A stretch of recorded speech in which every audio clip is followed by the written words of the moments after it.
This episode is proudly supported by Powerhouse Parramatta. Powerhouse Parramatta will open in 2025. The new museum will be the largest in New South Wales and is determined to offer the very best in hospitality. Perhaps your business can be part of defining a food and beverage offering which is expected to cater to 2 million visitors a year. This incredible opportunity for operators includes retail food and beverage, in-house residential catering, events and other hospitality ventures, encapsulating the diversity of cuisines and cultures that make Western Sydney so exciting. Interested to learn more?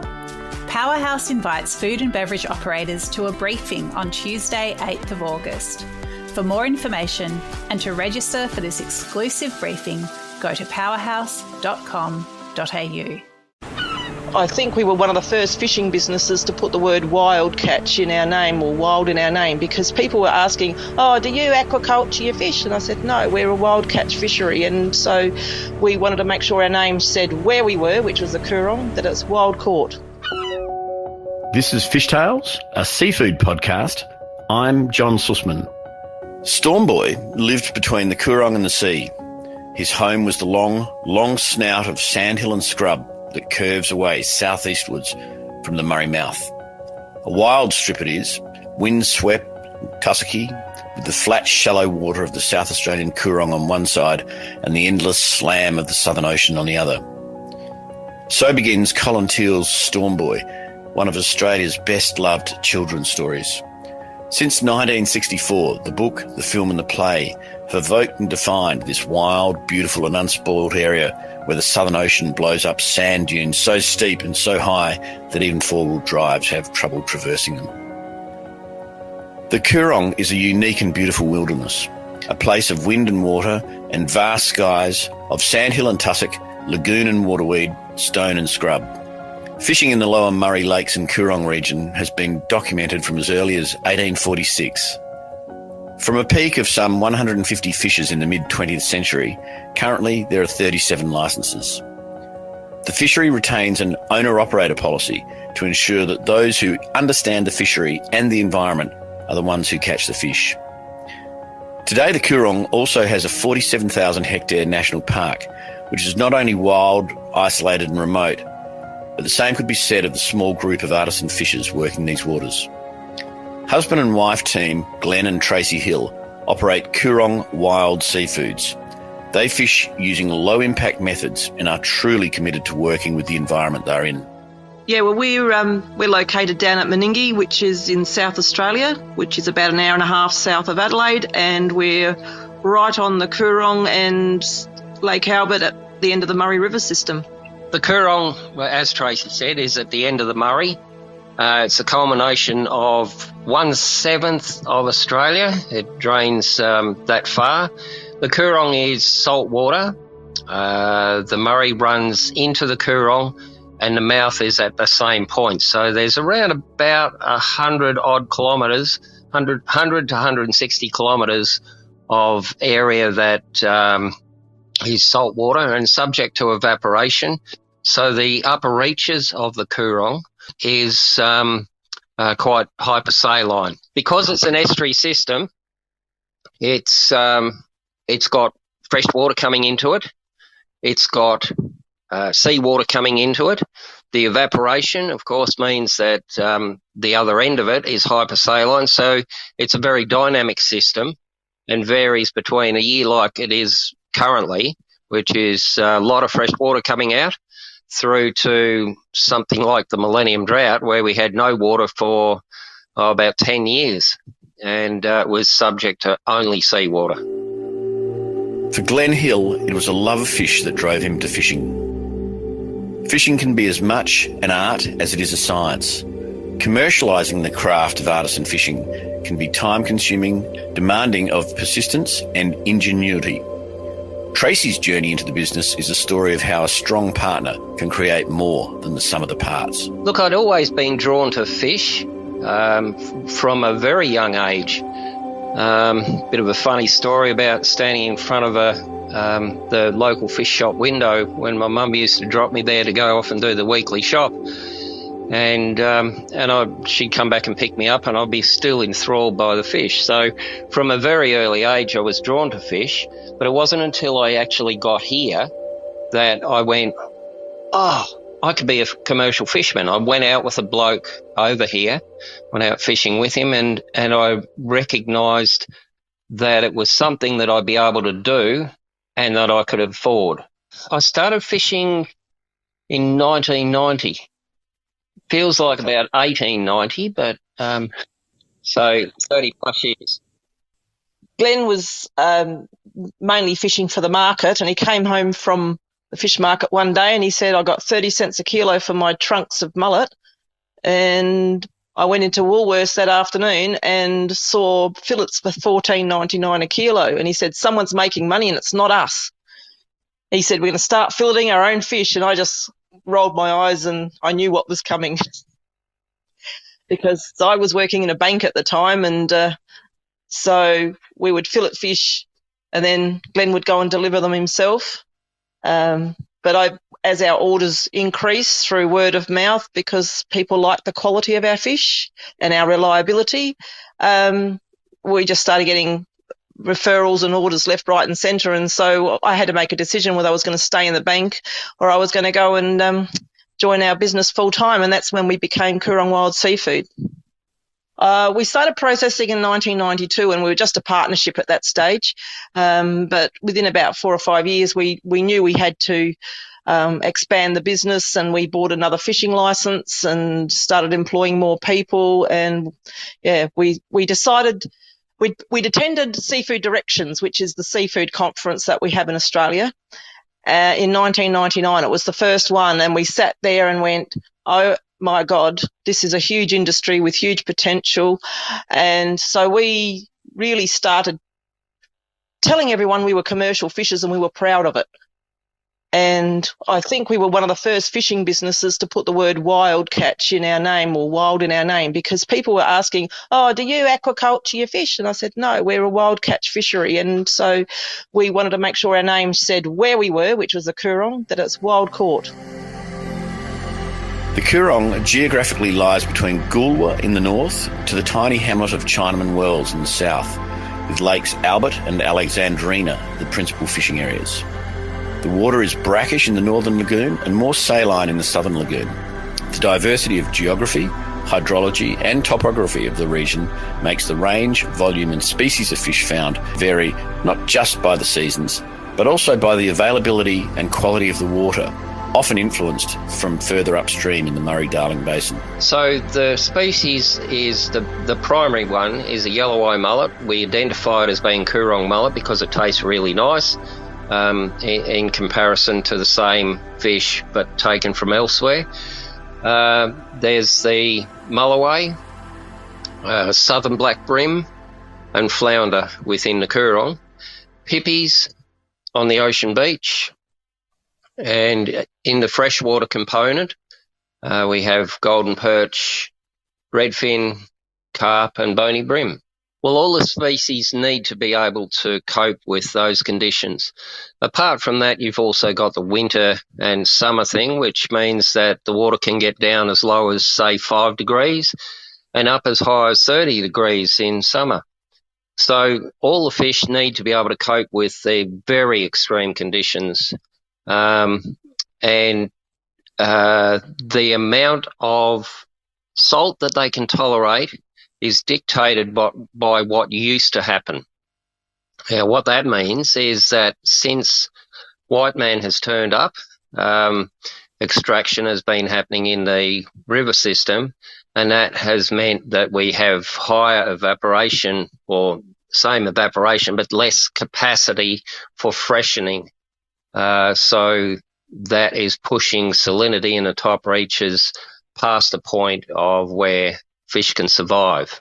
We probably have half of the Coorong that the fish are able to survive in now. That doesn't mean it can't be turned around, and we've sort of been working pretty hard at that, both as a fishery but also individually as well.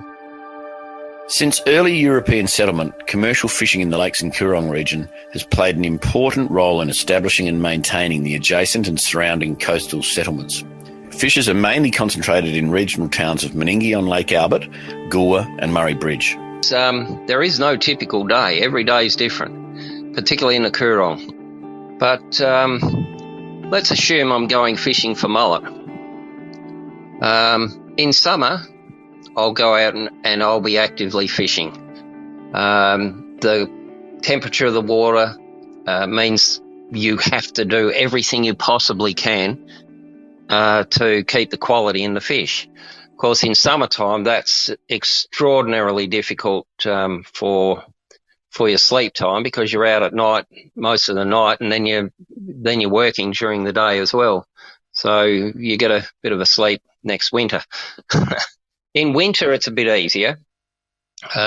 With the water being a lot colder, you can actually set overnight, and so you get home and actually manage to get some sleep. But with the advent of seals, all of that starts to change. So everything now is driven around whether you have seals in the Coorong where you're fishing or not. The Lakes and Coorong fishery is one of the most boutique artisan fisheries in Australia. Fishing methods remain much as they were when the fishery was first established, with techniques demanding a deep knowledge of the seasons, conditions, microclimate and species. It's a gill net fishery. They are 50 metres in length, and we tie them together in whatever numbers that we want to set with. Personally, I use about 3. I'll have them ready in the boat, and it's a case of throw the anchor out, throw your end buoy out, and then just start backing the boat out. Now, generally, I'm doing that fairly quietly because you don't want to be spooking the fish or anything. The 3 nets go out, the last anchor goes out, and I'll then head off and set another line a bit further up. Depending whether I'm actively fishing or not, I might come back to that line, pick it up, get what fish are in it out, or I might actually run around it and see if I can spook some fish into it and pick it up that way. But of course, everything's also driven by the wind, how much wind there is, what you can do, how dangerous it is. You might just whiz out and set the nets and just get back to the bank. The paramount thing for us is quality.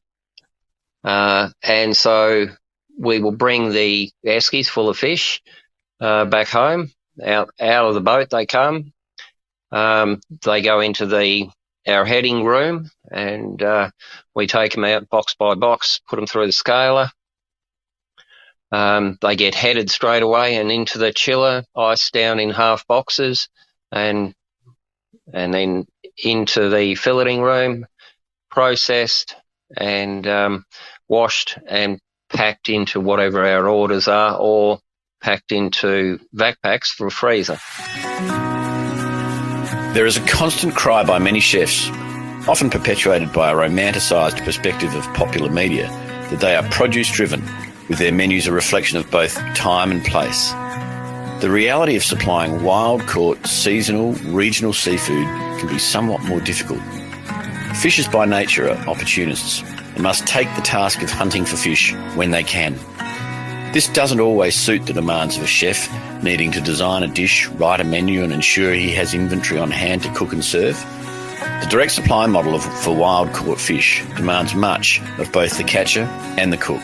We rely on what the customers want, basically. So we built a processing premises that would be able to handle the volume of fish that we were processing. We have had up to 4 or 5 filleters working for us at any point in time. Not so many now because our volumes have reduced.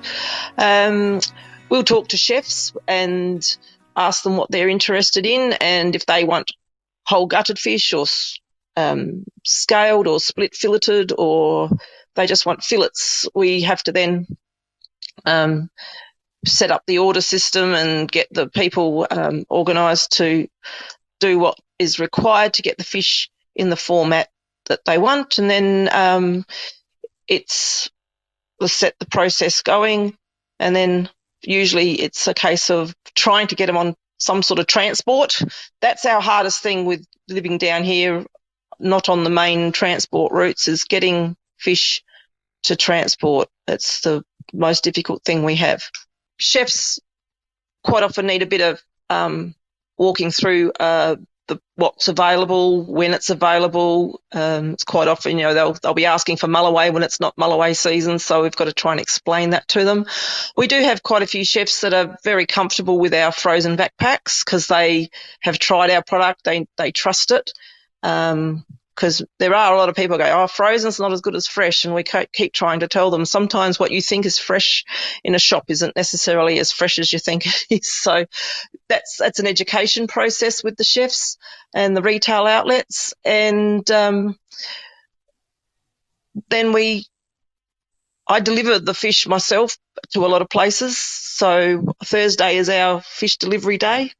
And I get to talk to the chefs in their restaurants and see what they're doing with the fish and let them know what else we can offer them. So it's a very good communication process, and that's paramount to having a good customer relations. Well, it changes the processing because, for instance, we're sending fish to Josh Nyland at the moment, and he wants them whole. He doesn't want us to touch them at all. Now, we're usually reluctant to do that, especially with mullet, because leaving the guts in on a mullet is not our preference, because in transport, they can sometimes tend to squash a bit, and we don't really want them turning up with their excrement stains on them, if you want to put a name to that. But if what we've done then is we've packaged the fish in a way so they minimises the ability of them to be damaged during transport. So it's a bit of feedback from the customer, and we'll adjust our processes accordingly. There are many influences on a wild catch fishing business that can have positive but often negative effects. Larger operations may be able to weather these changes or have the means to move easily to a new business model. For smaller operators, change can often mean the end of the road. Having to effect significant change more than once in a business life can be devastating. For Tracy and Glen Hill, transforming their business has been necessary several times. Well, when the seals were really, really bad in the Coorong and really hammering our gear and making it difficult to catch things like the mullet and mulloway, we thought, well, what else could we try and do? And at that time, carp was seen as a bit of the problem in the river system, or it still is a problem in the river system. And we decided we'd try and put it into a format that we could perhaps promote into restaurants and the household. So we started processing carp, and so that's something that's still ongoing. We're getting a bit of traction with it. The main problem is to do it in more than just small volumes. You need machinery, and unfortunately, we're not in a financial position to be buying hundreds of thousands of dollars worth of machinery. So it will probably take some sort of support by grant or an investor or someone. So we're just using it as a bit of a promotion of carp as a eating and table fish, and then that ties into our next pivot. For it's an overused phrase, but it describes it. Is tourism. We always had the vision of showing people what we do with our fish, and we've been doing factory behind the scene tours for a while, but now we've actually built a boat, and we're starting to take people out on the Coorong and the lakes and showing them what we do and how we do it. We've got what we call a decky experience tour that we do, where we take people out and we actually teach them how to set a net and retrieve a net and pick fish out. Then they come back to the factory and do a filleting lesson, and then they get to eat the fish that they just caught. So that's something we offer, as well as other experiences out in the beautiful national park of the Coorong. In the words of the American civil rights activist Malcolm X, the future belongs to those who prepare for it today. The importance of being able to plan to be constantly aware of both the social and commercial environment you are in, and to be optimistic can be a rare but exciting trait in an individual. Businesses in the seafood industry that have these traits are rarer still, but often much more exciting. I've never ever looked at the fishery as being an end point to it. This fishery is a great fishery. It's got so many opportunities, and as soon as there's any sort of a threat, rather than dwelling on that, you've got to try and find the way. We've always gone, the future is bright. It just simply is, provided you can fix any of the problems along the way. And I mean, for example, I've got to keep coming back to water. The water has been the number one thing, even more so than seals. While seals have been dramatic for us, without water you don't have anything. And upstream states have taken so much that we really have got a limited amount that comes across and into the Coorong. The barrages, for example, to keep the lakes fresh were built they were completed in 1940. And so from that day on, we no longer had the tidal influences. We lost 90% of the estuary to Mulloway, for example. So some seriously dramatic things have changed with water. And to the millennium drought, it was constantly just going backwards. And we fought and we fought and we fought and we fought. And at the culmination of the millennium drought, while it was terrible, was a really good thing, because it got people to understand, oh my God, we can lose the Coorong. And from there on, departments started going, what can we do better with this water? And so our voices that were just something in the wilderness suddenly became important. And so we ended up, like I say, bream, numbers of bream. Mulloway have increased in big numbers just simply because of the way they're releasing attractant flows. So it's all about water for us, and that management of it includes us now. Well, as far as the fishery goes, there's huge potential if we get a recovery in the estuary.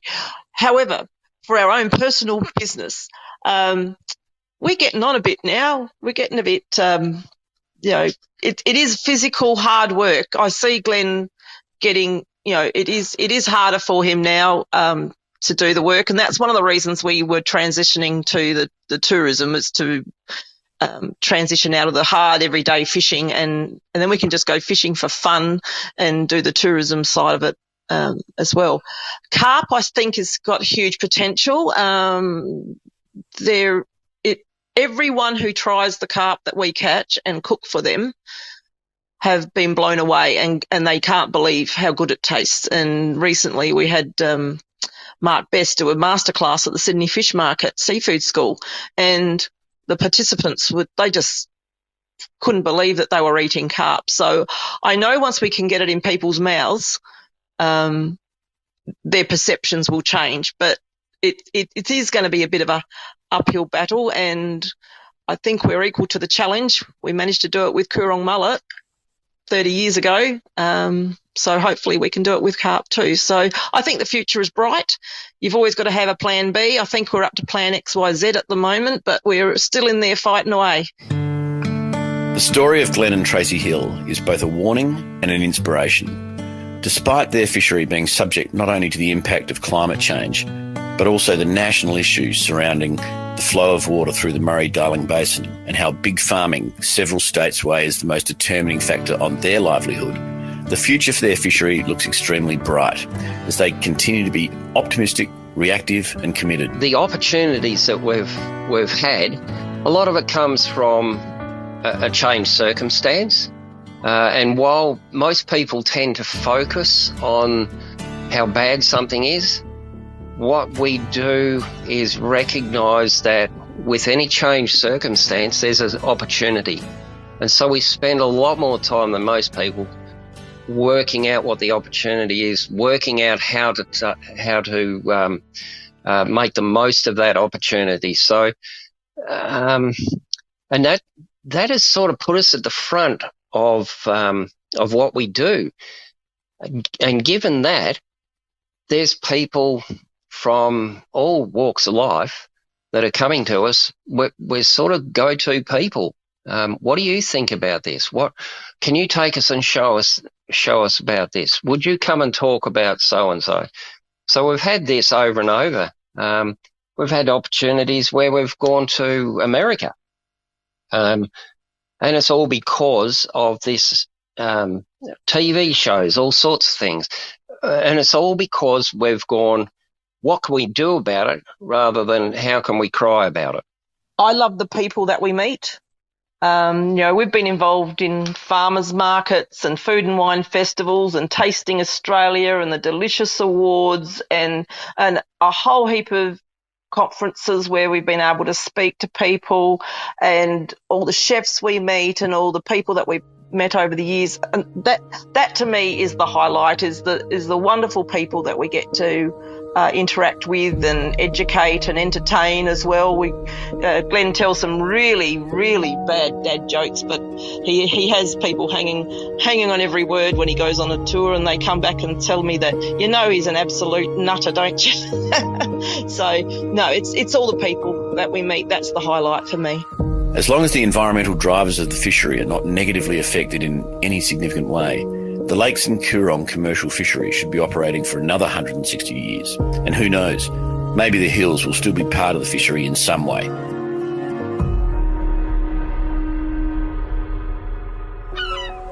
This is Fish Tales, a seafood podcast. A Deep in the Weeds production. I'm John Susman. Follow us on Instagram at Fishtails Seafood Podcast, or email us at fishtailspodcast@deepintheweeds.com.au. Stay tuned for more tales from beneath the surface of the seafood world every Friday on your podcast app.